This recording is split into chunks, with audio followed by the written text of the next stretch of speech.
Bismillahirrahmanirrahim. Alhamdulillah wassalatu wassalamu ala ashrafil anbiya'i wal mursalin sayyidina wa nabiyina Muhammadin sallallahu ta'ala alayhi wa sallam wa ala alihi wa sahbihi ajma'in.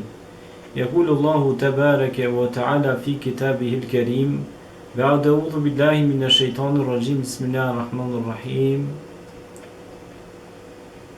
قد أفلح من زكاها.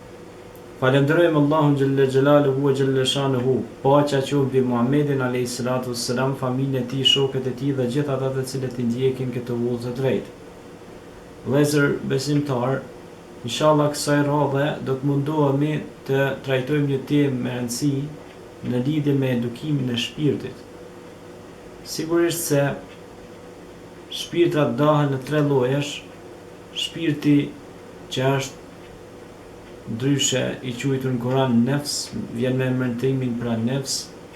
Ne kemi pra shpirtin nefsul mutmaina, pastaj kemi shpirtin nefsul lawama, pastaj kemi shpirtin nefsul amaratu bisu. Pra shpirti mutmaina, nefsul mutmaina është shpirti i bindur plotësisht, që na vjen në ajetin kuranor që thot ja ayyatuhan nafsul mutmaina, o ti shpirti bindur plotësisht, hynë në turmën e robëve të mi, hynë në xhenetin tim. Pastaj është shpirti amaratu bisu, pra Zoti na ruaj shpirti keq, si dhe shpirti lawama, pra vet qertues, shpirti që qertuat dhe është pra qertues i vetvetes. Mirë po, si edukohet shpirti? Lidhje me këtë çështje, Allahu Gjelle Gjelaluhu wa Gjelle Shanuhu than Kur'ani i tij famlart, qad aflaha man zakkaha, ka shpëtuar i cili e pastroi vetveten. Edukimi i batinit, pra i brendësisë së individit, vjen kur individi sakrifikon veten e tij, mundohet me mish e me shpirt të ketë procese ndryshuese në brendësinë e tij, në metafizikën e tij. Sigurisht se Allahu Dhul Jalal tha se nurihim ayatina fil afaqi wa fi anfusihim hatta yatabayyana lahum annahu al-haq.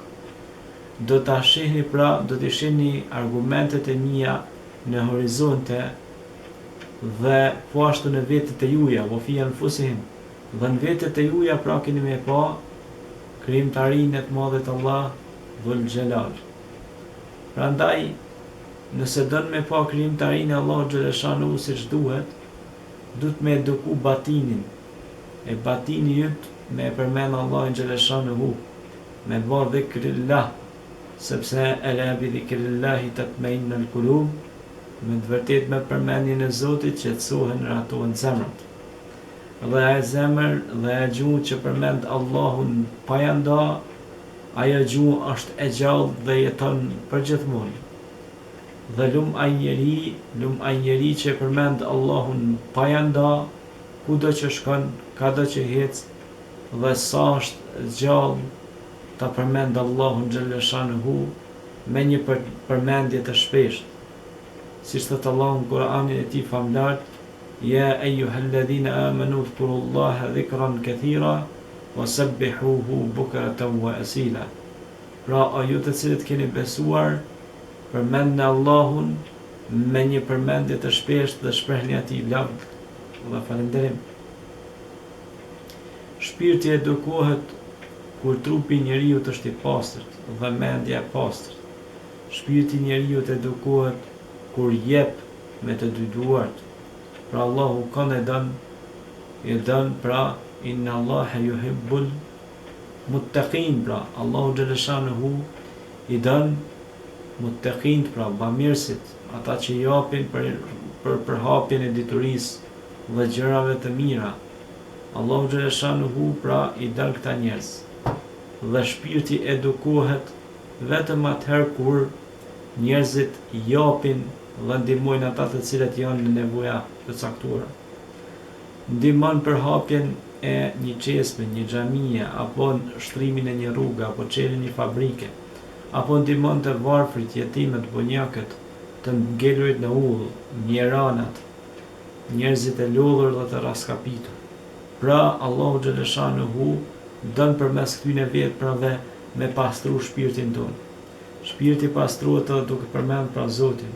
Shpirti pastrohet kur njerëzit bëjnë punë të mira në tokën e Allahut. Shpirti pastrohet kur robi dëlirsohet dhe kthjellet dhe vepron me veprime të shëndosha. Shpirti pastrohet kur ai pendohet, me kusht që kur të pendohet nga i mëkat mos të kthehet prapë njëjtin mëkat dhe të vazhdojë të njëjtën avari, por të jetë proces ndryshues për ta. Shpirti pastrohet kur robi është ashik, është i dashtëm dhe ka dashni të madhe për krijesat e Allahut dhe gjallësat që Allahu i ka kriju.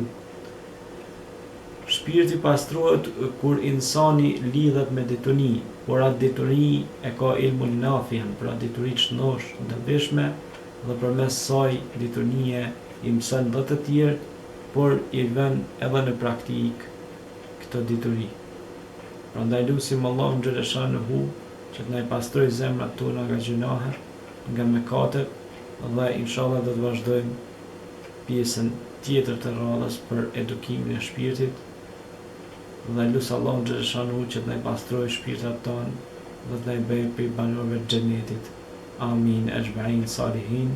Aqulu qawli hadha wastaghfirullah li wa lakum fastaghfiruhu innahu huwal ghafurur rahim. Assalamu alaikum wa rahmatullahi ta'ala wa barakatuh.